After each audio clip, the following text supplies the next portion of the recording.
आप देख रहे हैं मुल्क का सबसे ज़्यादा देखा जाने वाला न्यूज़ चैनल सच्चाई न्यूज़। नाज़रीन, ख़ुशी जी ख़बर असां शामिल कंदा हलूं त अमन जो पखी वापसि अची वियो। मारू काके पुटरा वासी काके पुटरा बिरादरी ऐं ख़ान मोहम्मद बिरोई वासी बिरोई बिरादरी जे दरमियान हलंदड़ पुराणो खूनी तकरार जो निबेरो थी वियो। मजमूई तौर ते धुरनि मथां 1 करोड़ 35 लख रुपया ॾंढ विधो वियो। जी नाज़रीन, वाक़े जो तफ़सील अव्हांखे ॾींदा हलूं त ज़िले शिकारपुर जे तालुका हेडक्वार्टर गड़ियासीन वेझो ॻोठ मारू काके पोटरा जे काके पोटरा बिरादरी ऐं ॻोठ ख़ान मोहम्मद बिरोई जे बिरोई बिरादरी विच में हलंदड़ खूनी तकरार जो निबेरो वज़ीराबाद जे महर हाउस ते सरदार मीर मंज़ूर ख़ान पंवार ऐं अलहाज गौस बख्श ख़ान मार जे सरपंचीअ में थी गुज़रियो। सरदार मुअज़्ज़म ख़ान अब्बासी, अकरम ख़ान अबड़ो, डॉक्टर मोहम्मद सलीम अबड़ो काके पोटरा बिरादरी जा मशीर हुआ। जॾहिं त बलोचिस्तान खां सरदार फ़तेह मोहम्मद ख़ान हसनी, फाज़िल ख़ान मैंगल, अब्दुसमद लहड़ी बिरोई बिरादरी जा मशीर हुआ। जॾहिं त सरदार निसार अहमद ख़ान खखराणी, सरदार ज़ुल्फ़कार अली ख़ान जेहो, MPA शहरयार ख़ान महर मुबसर तौर शिरकत कई। फ़ैसिले में काके पोटरा बिरादरीअ मां हक नवाज़ काके पोटरो ऐं बिरोई बिरादरीअ मां ख़ान मोहम्मद बिरोई ऐं अली हसन बिरोई बयान किया। नाज़रीन, अव्हांखे ॿुधाईंदा हलूं त तालके गड़ियासीन जे अमन लाइ नासूर रहंदड़ हिन तकरार मजमूई तौर ते ॿिनि महिमाननि समेत 26 इंसानी जानियूं गिरकायूं। ॿुधायो पियो वञे त 32 साल पहिरियां गऊं चोरीअ जे मामूली मसइले तां हिन तकरार जी शुरूआत थी। पहिरें मरहले में ॿिन्ही धुरनि हिक ॿिए जा 3 खून कया हुया, जंहिंखां पोइ जेल अंदर ई ॿिन्ही धुरनि जे कैदियुनि पाण में ठाव करे जेल मां आज़ादी माणी हुई, मगर जेल मां आज़ाद थियण खां पोइ धुरनि खे अमन रास न आयो ऐं फ़ैसिले ते अमल बरक़रार रखी न सघिया। जंहिंखां पोइ ॾिसंदे ई ॾिसंदे तकरार वरी तेज़ थी वियो। ज़रियनि मूजिबि 5 साल पहिरियां यानी 2016 में शेख हाउस शिकारपुर ते सरदार मीर मंज़ूर ख़ान पंवर जे सरपंचीअ में फ़ैसिलो थियो हुयो, जंहिंमें बिरोई बिरादरी जा 6 खून ऐं काके पोटरा बिरादरी जा 8 खून साबित थिया हुया। उन वक़्तु फ़ी खून जी 10 लख रुपया बाह मुक़ररु थियल हुई।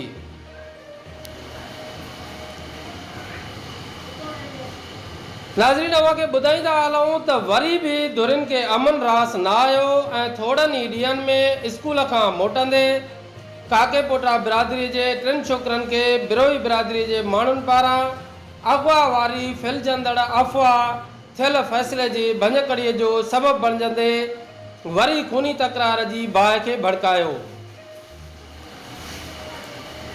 अॼु जॾहिं वज़ीराबाद जे महर हाउस ते फ़ैसिले जी बैठक थी त सरदार मीर मंज़ूर ख़ान पंवर 2016 में शेख हाउस शिकारपुर ते कयल फ़ैसिले वारी फ़तवा खे बरक़रार रखंदे धुरनि खां पोइ वारे वक़्तु यानी 2016 खां पोइ पेश ईंदड़ वाक़िअनि जा तफ़सील वरिता। अव्हांखे ॿुधाईंदा हलूं त ॿिन्ही धुरनि खे सख़्तु पुलिस पहिरे में फ़ैसिले वारी जाइ ते आंदो वियो। जॾहिं त फ़ैसिले दौरान कंहिं बि अणवणंदड़ वाक़िए खे मुंहुं ॾियण लाइ पुलिस अहलकार मुक़ररु कया विया हुया। जॾहिं त फ़ैसिले जी मीडिया कवरेज ते पिणु पाबंदी मड़ियल हुई। ॿिन्ही धुरनि जे बयाननि खां पोइ बंदि कमरे में फ़तवा तयारु कई वई। आख़िर में अमीरनि ऐं मशीरनि ॿाहिरि अची हिदायतूं जारी करण खां पोइ तो सब मेहरबानी कर मत हो रहा है नहीं दिमाग सभी बड़ी मेहरबानी आधार कार्ड बंद कयो तव्हांजी मेहरबानी मां तारे चरी सभिनी रिआयो तव्हां सभिनी मेहरबानी करे फ़ैसिलो अमन सदक जो कंदासीं। तव्हांजी ॿी मेहरबानी तव्हां माखी अमीन मारियो मां जो पार न खणी सघियुसि। मां जो पार सरदार मंसूर ख़ान ते ऐं सरदार फतेह अली ख़ान ते पर ॿियनि अमीरनि में वेही सलाह करे फ़ैसिलो कयो आहे। पैसो हथ पेर जी भर अथव, तव्हां हुन पैसा ॿियो अला ख़ैर को आगे संगा बंदे जाके साहब कोन के संग के केर जा ॼणा पैसा पैसनि खे न ॾिसो। जेके अमीरनि फ़ैसिलो कयो आहे ॿिन्ही सही कयो अथऊं। कंहिंखे कस लॻी आहे, ज़रूरु के कस ॿिन्ही ज़रूरत खे लॻी हूंदी। के बि हिकु माण्हू न हूंदो जेको चए त मूंखे कस न लॻी आहे। फ़ैसिलनि में जहिड़ो कपा कस लॻंदी आहे। अलाह जे पासे भायो शैतान मूं जान छॾायो। जेको फ़ैसिलो अमीर तव्हां महिरबानी तव्हां क़बूल कयो। ख़ुदा मूंखे ॿधाईंदो माने ख़ैर हाणे न ॻाल्हायो हाणे बसा वॾा पुछा बाबा फोन जी रिकॉर्डिंग। अॻूणे लखी टाउन जे चेयरमैन ऐं MNA अलाज गौसबश ख़ान महर जे पीए ख़ासि ग़ुलाम अकबर महर फ़तवा पढ़ी ॿुधाई। नाज़रीन, ॾिनल फ़तवा मूजिबि नंबर 1 फ़ी खून जी बहा 15 लख रुपया हूंदी। नंबर 2 अॻु याने 2016 में थियल फ़ैसिलो बरक़रार रहंदो ऐं उन ते सख़्ती सां अमल कयो वेंदो। नंबर 3 ख़ान मोहम्मद बिरोई दुर्जा 4 खून साबित थिया जिन जी 60 लख रुपया खून बहा मुक़ररु कई वई। नंबर 4 हक नवाज़ ऐं इब्राहिम काके पोटे जी दुर्जा 2 खून साबित थिया जंहिंजी 30 लख रुपया खून बहा मुक़ररु थी। नंबर 4 नौशरो अबड़ो वासी वकील अली हसन बिरोई जे मक़तूल भाउ जा 15 लख रुपया जॾहिं त ॿिए कबीले में झेड़ो करण जा 10 लख रुपया पिणु ॾंड मुक़ररु कयो वियो। याने ॿिन्ही धुरनि जा 7 खून साबित थिया जंहिं हिसाब सां 85 लख रुपया काके पोटरा बिरोइन खे अदा कंदा जॾहिं त 30 लख रुपया बिरोई काके पोटरनि खे अदा कंदा। नंबर 5 मक़तूल जो वारिस पहिरें नंबर ते पुटु, ॿिए नंबर ते पीउ ऐं 3 नंबर ते भाउ खे तसवुरु कयो वेंदो। नंबर 6 फ़ैसिले जी भञकड़ी कंदड़ याने अगराई कंदड़ धुर मथां 50 लख रुपया ॾंड रखियो वेंदो। नंबर 6 झेड़ो बिरादरी या क़ौमियत जे बुनियाद ते तसवुरु न कयो वेंदो। आइंदा ॾाॾंग खां ॿार झेड़ो कंदड़ धुर मथां 10 लख रुपया ॾंड विधो वेंदो। नंबर 7 अॻु में फ़ैसिले जी भञकड़ी कंहिं ऐं छो कई? काके पोटरनि जे बिकौल त असांखे मोहम्मद बख़्श बिरोईअ फ़ोन करे चयो हुयो त बिरोइन तव्हांजे छोकिरनि खे अगवा कयो आहे। उन मामले खे क्लियर करण लाइ काके पोटरा मोहम्मद बख़्श बिरोई जी धुर खे साख ॾींदा।